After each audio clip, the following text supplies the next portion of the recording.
Hey everybody, that's your brain after a month of being stuck at home. Anyway, just making a little breakfast. I said I was going to do a video today.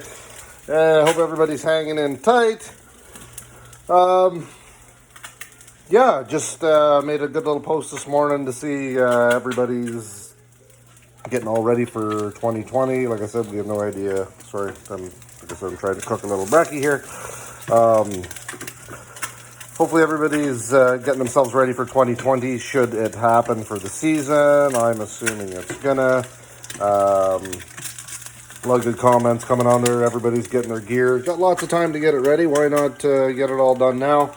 Same thing, send in your paperwork, send in your registration forms. I assume we're going to be fishing this season. Like I said, my opinion is it probably might lose a couple days, but I don't think we're going to lose the whole year. Big shout out, Timmy Baker. You made some comments on there.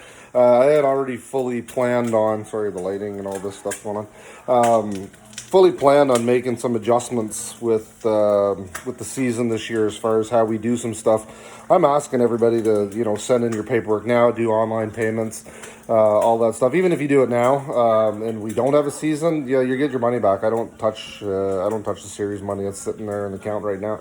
All the registrations are sitting there for everybody to take back. So better to do it now than later. And like I said, you want to start your paying. I don't need to see us in the morning. Your registration forms, your waivers, it's all printable. It's all available to do on the website. So just like I said, get her into me. I know there's quite a few people that have been doing that.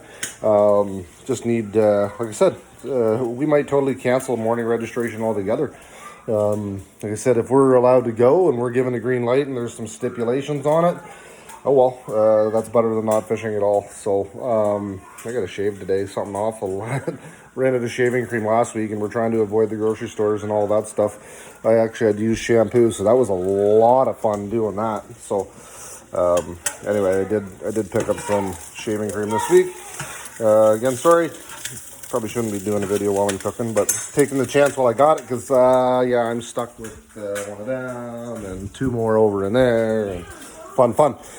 Anyway, the one thing I did want to, like I said, speak about today was the whole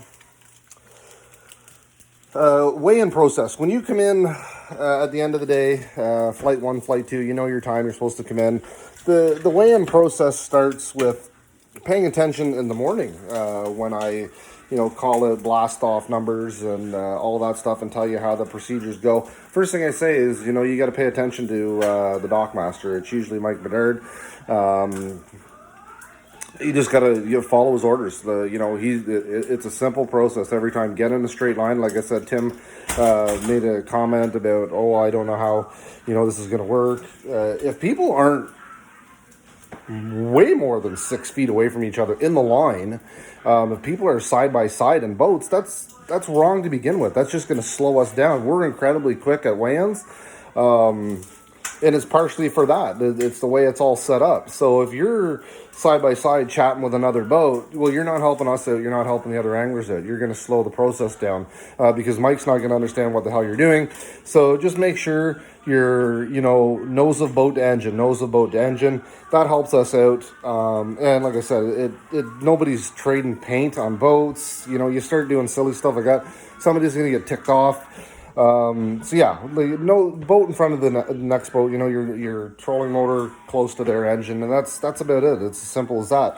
Once you slide up to the dock, Mike's gonna just tell you, hang tight. Like, don't bag your fish until you are given one of our weigh bags. You must use one of our weigh bags, not your own. So just hang tight. Once he gives you a bag, he's either going to tell you to bag them or just hold on. If he says bag them, usually when he says bag them, it means get them in the bag and get them up onto the stage. Anyway, after a quick brief interruption there by a child or two, I got my breakfast into me, and on to the video I wanted this to be about. Not too many people care about what I have for breakfast, but anyway, like I said, I'm taking the chance when I can get a video while I watch the girls. So anyway, weigh-in procedure. The biggest thing is to listen in the morning to what is going to happen at night. That's where the whole thing starts. I'll do morning announcements, and I talk about, hey, this is what you need to do when you come in. There's usually 2 flights. The biggest thing is when you pull up to the dock, if there's nobody there, somebody's going to come down and meet you. It's usually Mike Bedard. If not, anyway, somebody else. It'll be the same procedure. We all do it the same way. You just got to listen to his instructions. If there's not enough room at the dock, you've got to hold in whichever way he's going to tell you to hold. Sometimes you might have to go all the way around and back up, so you're pointing into the wind. Everybody lining up, going the wrong way, you're just going to bang into all the other boats. You need to be facing into the wind in a lineup. Because like I said, if you're going the other way, you're just going to be constantly jamming into the next boat. Then everybody's turned around the wrong way, and then you got a big cluster. So make sure you pay attention to the wind direction. Michael usually say, hey, down this way. Anyway, then when you pull up to the dock, you might get a bag right away. You might not get a bag right away. You just got to hang tight. Again, listen to him. He's going to tell you what to do. He loves telling people what to do. So when he gives you the bag, you must use our weigh bag. This is the biggest thing. We've had other teams try to bag their own fish with their own bag. You must use ours. They're all weighed and matched the same. They're a mesh bag inside the blue bag. Here's another thing people are not getting. You need to put your fish inside the black, water in the blue. All right, so that's so we can weigh your fish quickly on the scales. They're not flopping around. Like I said, we're incredibly quick, and a big part of that is because of the weigh bag. They're out of the water. It wouldn't be 10 seconds in an SFL X Zone event, from your boat into your live well, up into the weigh tank where you take your black out of the blue bag into our holding tanks. There's usually 2 set up. One is a spare. Like I said, we're so quick. Very rarely do we have more than 2 guys sitting in a holding tank. It's usually all 2 tanks are empty, because as soon as the guys on the stage is done, the other guy's coming up from the dock. Very rarely. The only time we get backlogged a bit is if we get a few big fish in a row where we have to, do a second weigh because of the big fish. Every once in a while a scale will do a little jump on us and we'll have to reset and do all that stuff. And then you get 2 guys in a tank, 3 guys in a tank.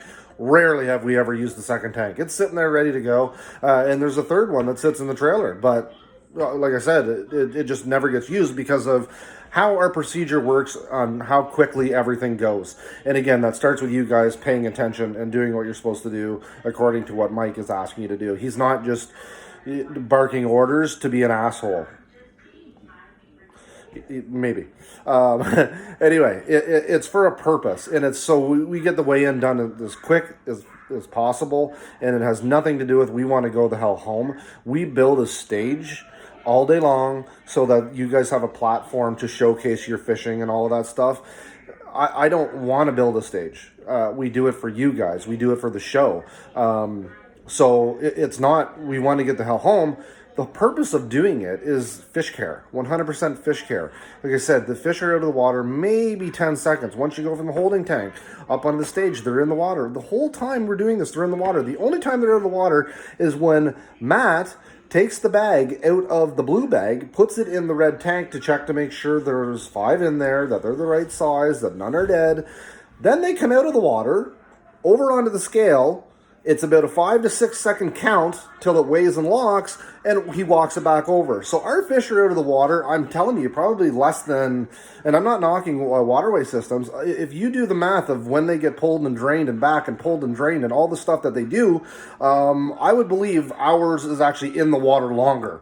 Like I said, I could be wrong, but we're talking seconds either way. Both systems are good. I just believe our system is better for accuracy. That's why I would stick with it. If I was to go to a waterway, I would have to do a shit ton of testing. I've got $5,000 worth of scales. I would have to dump my scales and buy, $15,000 scales to try the waterway. And again, I've been told by some really, really high people up in the organization that, listen, why would you mess with something that works? Again, and I'm not saying that in the water doesn't work. I'm not saying that at all. I'm just saying ours is working. Our live release stats are the best I've seen anywhere. I've never seen another organization that can proudly represent the numbers that we do. So again, that's why we stick with all of this stuff that we do. All of everything from the morning announcements till your bag hits that scale to it goes back either a hurt fish over to Pam or back into your boat, back into the lake. It's all fish care. That's what it all is. It has nothing to do with anything else. We do things for that reason. Like I said, the stage is for you guys to showcase. But because we do that, that's why we do things how we do them. And it's quick and it's fast and it's so simple. It's just everybody needs to understand that's why. So again, when you show up to the dock, listen to Mike, fish in the black mesh bag, water in the blue, go up to the holding tank. Usually you're going to be ushered right up past the holding tanks. If you go into the holding tank, black out of the blue, your black goes into the fresh oxygenated water. Your blue bag, keep your water. You need that water the whole way through. You're going to go up. You're going to hand your black bag to Matt. He's either going to tell you, hey, just hand it to me now. Don't worry about putting it back in your bag, or put it back in your bag if it's a long walk so they're at least in the water for that extra 5 seconds. Matt's going to weigh them. He's going to hand them back to you, and away you go. So that's basically the whole system.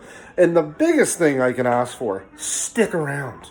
Stick around. If you don't want to weigh your fish, that's another huge thing why our lands are so quick. So many people know, they're like, hey, I've got 8 pounds today. That ain't cutting a check. They release their fish. If you're just a walk-on for that event, if you're not part of the series, that's hugely appreciated. You know, like I said, the less boats we weigh in, the better. The faster we all go.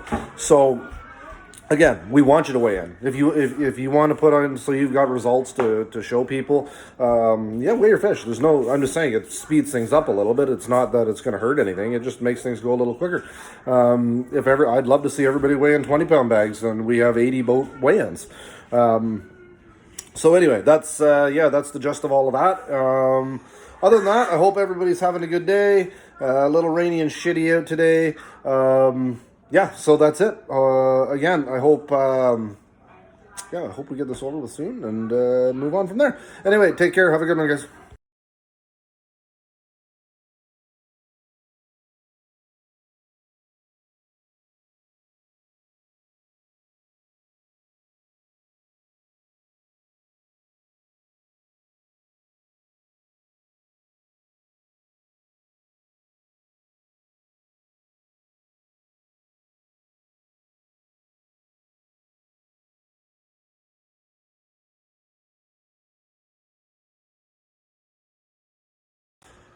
One last little thing I want to finish talking up about. Like I said, I was done last video about this stuff, and I still am done.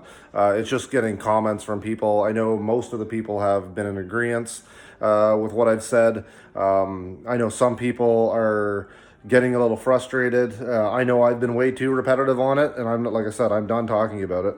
I just want to clarify to them. It's my opinion and it's my belief, and I use this as a forum to release that. And if you don't agree with it, you don't have to listen. You just turn off the channel. I want people to listen. I want people to voice their opinions. It could be totally opposite of what I believe. I'm not a doctor. I'm not right about everything.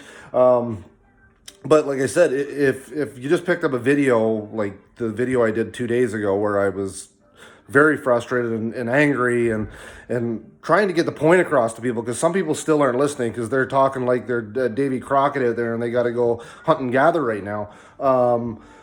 It's just enough's enough, and we've been a month into this, and that's why, you know, I might come across. But if you hadn't seen the 6, 10, 12 videos before that, where I was very delicate saying, hey, please, we need to do this. Well, it's not, people aren't listening. It's still happening. I just saw a new video put out today from some guy, and I'm not going to get into names. He was out fishing yesterday. You can see his vehicle in the background of the video. Obviously, they drove there. They're fishing away with the latest tackle. Well, anyway, again, I'm done with that. I just wanted to explain. I am going to voice my opinion. This is my series. I do it because I love this sport, and that's why I voice my opinion so deeply about stuff. It's all about that. I don't make enough. I don't like, and that is going to be a video real soon, is how much money I actually make running this series, the cost of everything, to show you guys that, hey, I give it all back. I really do. I mean, I deserve to make something for our efforts. This is a 365 day a year job for me, and like I said, we take a little bit, but it sure ain't enough to for me to go quit my regular job. So again, like I said, I just wanted to explain, if I'm coming across like I'm being rude or arrogant or whatever, it's not that. You've probably missed where this is all kind of started. Like I said, if you haven't been following along video after video after video after video, then you're going to just show up and pick up the first one and be like, holy shit, this guy's really pissed off and you shouldn't be talking like that. Well, like I said, you've missed episode 1, 2, 3, 4, 5, 6, 7, where I have been very, hey, this is what we need to do. This is, I think, blah, blah, blah. Again, it's only because nothing's changing. Nothing's changing. And a lot of this is, it's to me, like I said, I've said every video, the suffering is needed. Anyway, I'm done talking about that. Anyway, all right, like I said, the next video I am going to do is 100% the costs and the paybacks, the whole structure on how that works. A lot of you guys, I'm telling you, if you watch that video, you're going to say, once it's done, how is he doing this? How is he affording to run this? Because even though when you see the paybacks, you're missing so much stuff that makes this series move, that's got to come into the paybacks. We're basically a lottery. We're not a for-profit organization. We don't make enough to fall into that category.